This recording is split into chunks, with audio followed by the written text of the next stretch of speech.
everybody, I am back doing a little bit of slurry today. We've had 2 dry days in a row, which has somewhat permitted us to do a little bit of slurrying. Not much, but a little bit.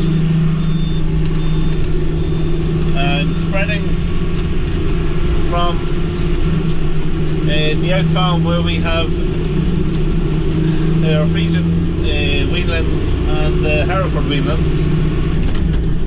So I'm trying to get their tanks dropped down a little bit.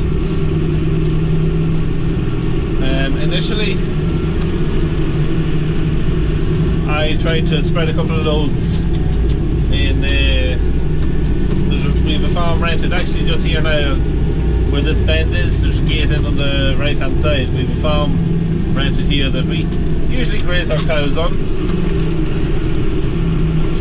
and I tried to spread a load out there this morning. You can see it here, actually the gate is still open out there on the right. Yeah, tried to spread a load out there and no joy, too wet. Was leaving deep ruts in the field. There's 4 fields there in that. Small enough fields. There's about 20 acres altogether there in one piece, and it allows us to raise about 20 cows at the height of the growing season. And there's actually another field, an 8 acre field beside it that we usually cut early on for silage or hay, and then gets into the rotation a little bit later on. But yeah, I was hoping to get a little bit spread out there anyway this morning to help with a bit of early grass, that when the calving is taking place, if the weather was suitable, that we might even get a few out. But yeah, it was just much too wet, it just wasn't going to happen. So I'm heading over to another field. It's one of the further fields that we have away from the house. We cut silage of it last year, 2 cuts of silage, and it was then grazed in the back end by we have a guy with sheep who comes, and any excess grass that we have in the back end or over the winter, he'll graze it down for us. So I'm heading over there. I've got, I think I have 6 loads out in it already, and it's only going to take another few loads to finish it. So that's what I'm doing. I'm spreading that. It's a very dry field, so it's very suitable for the job. The land actually here, just both sides of the road that we just passed, is another farm that we rent. So a lot of the land that we farm is all around this area, and we cut part of it for silage, and part of it is also for grazing. Last year we grazed, I think we grazed 50 or just over 50 bulls and that over the whole summer. So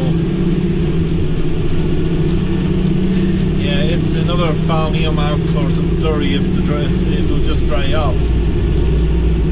But it's going to take, really it needs till the weekend to dry. The land is just so wet and so sodden that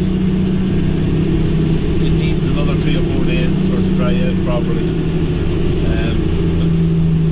It's hard to know whether we're going to get that or not. There's forecast a little bit of rain for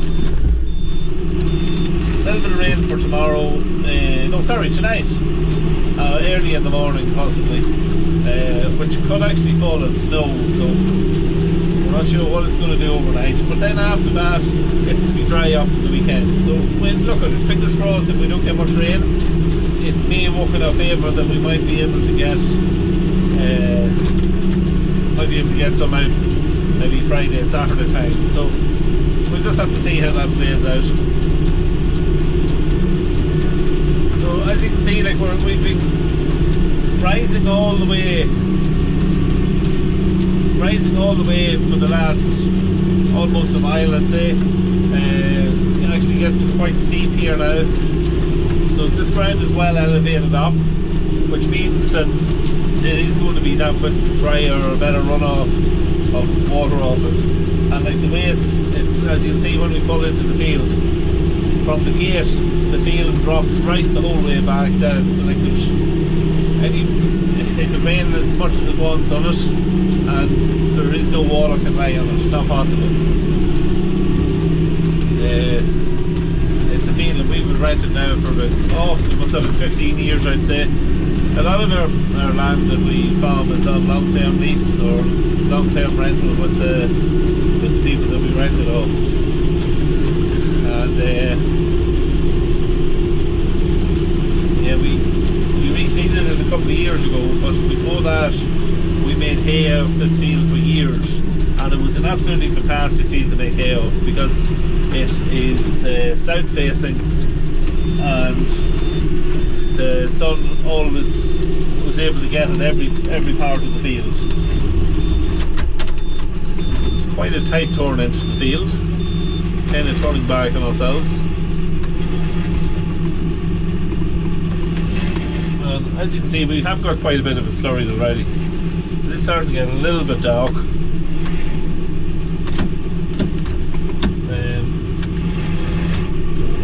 I'm just going to spread a little piece up here on the inside the gate on the right,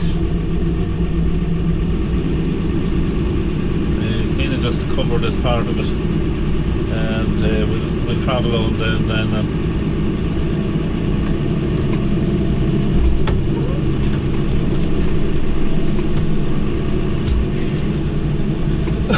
Excuse me.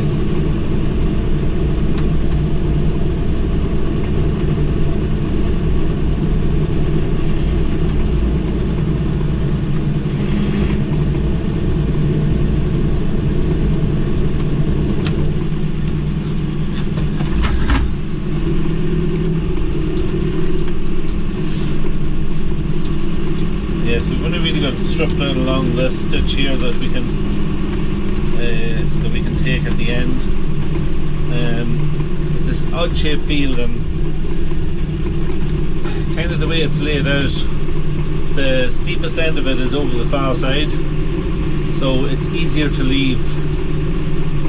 The straightest end is here on the left hand side, so it would, in theory it would be easier to walk down there. It's the straightest edge of the field, but in the dampish conditions you're better start on the far side because it's the steepest, and go down the field and come back up then on come back up then on this other side, on the left hand side.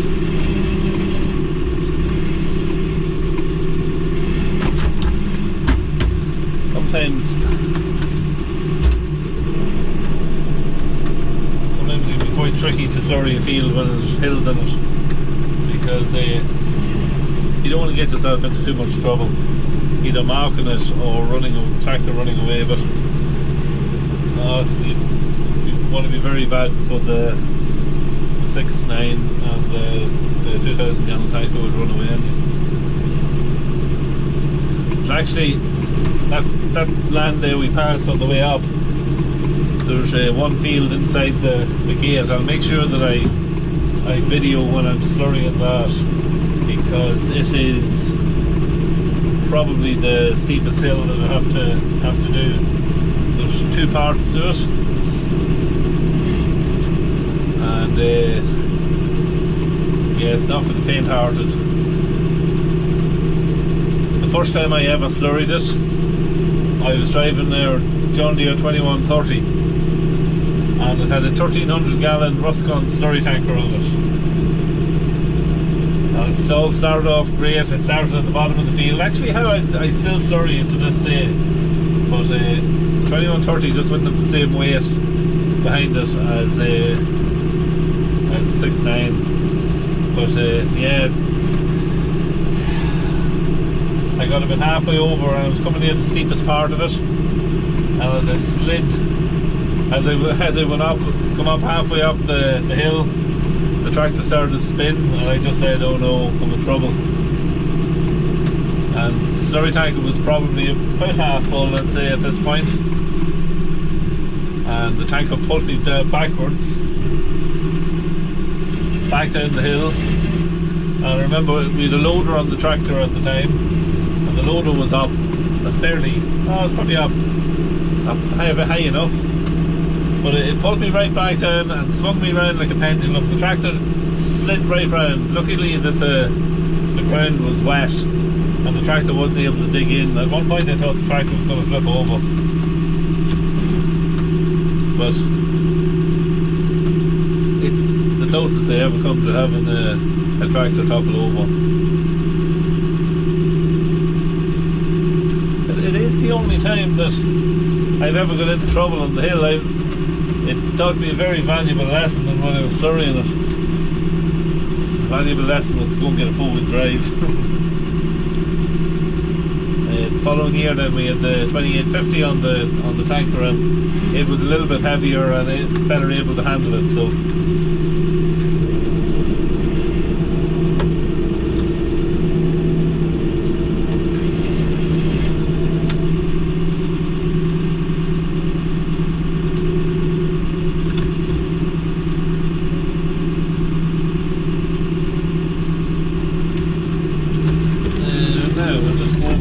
what we're like. Go down into the bottom part of this field. There's a little bit of slurry still in the tanker.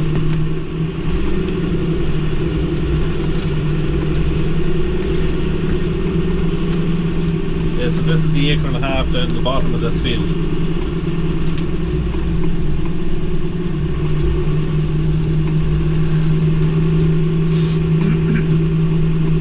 It's got quite a little snap of a hill here on it as well.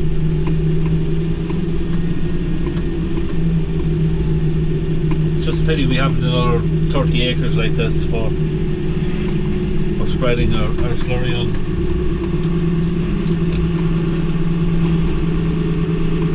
Because it's just so dry.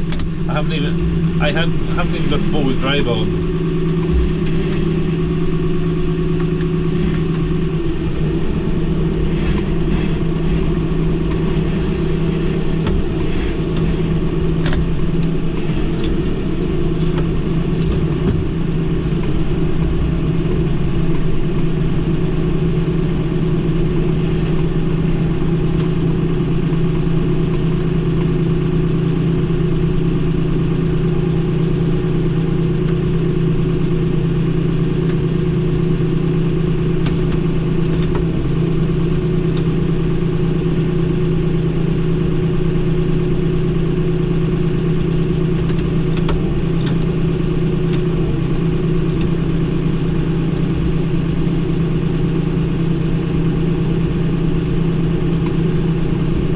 Just coming there at 5 o'clock in the evening now, and there's, you can see a great stretch in the evenings, which is what every farmer always loves to say. But you really can see a good stretch in the evenings. It was bright last night or yesterday evening until after 5:30. Today's a little bit duller than it was yesterday. When you get to this time of the year, at least now, if you do get a couple of dry days, it always seems to make a bigger difference now, like for drying and that, and drying up ground conditions.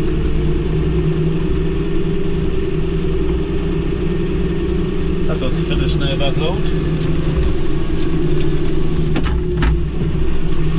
So I'd say 2 loads should finish us here all together. About a load and a load should go well on that acre down the bottom there. Or 1.5 acres, and a load then down along this ditch should more or less see it out. It'll probably take 3 loads to finish it.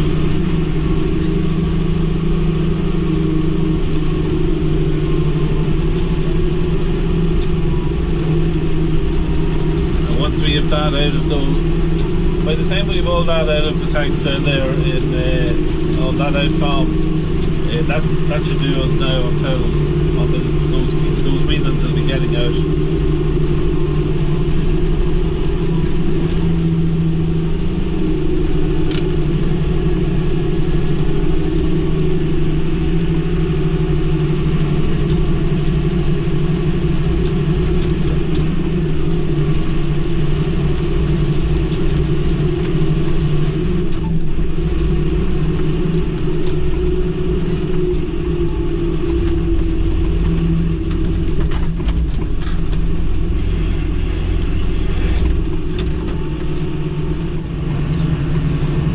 I'm just back over finishing the last few loads here at the minute. Just a quick update on the calf and how the calf is doing. He's well improved since the last update video that I done. You can see how much his legs have improved and how much stronger they've got. Also, you can also see like his back end has started to fill out, and you know, like it was quite thin when he was born, but yeah, his back end has started to fill out on his back and all around that area. So like it's looking good on how he's progressing at the minute, which is great. Like, because really at the start I didn't hold out much hope from surviving because he was so premature and so small and everything was against him. But no, I have to say now it's so far so good on that front. But yeah, that's really it. Till tomorrow. I don't know what I'm doing tomorrow. If it's dry, obviously I'll probably be slurrying, and if it's wet, I'll be doing something else around the yard, or be doing something. But I'll video that tomorrow and whatever I'm up to. And yeah, a little update video on the calf to show you how he's progressing. But what else was I going to say? Yes, a lot of new subscribers over the last few days, which is fantastic. We've made it over 2,500 now, which I never ever in many years thought that I'd get to 1,000, never mind 2,500. So big thank you to all the subscribers who've come on board over the last few days, and I hope you enjoy the videos and enjoy watching me at my daily slog or daily grind. But yeah, that's really it for now. I'll finish my few last loads of slurry, and I'll talk to you all tomorrow. So have a good evening, and yeah, see you in the next one.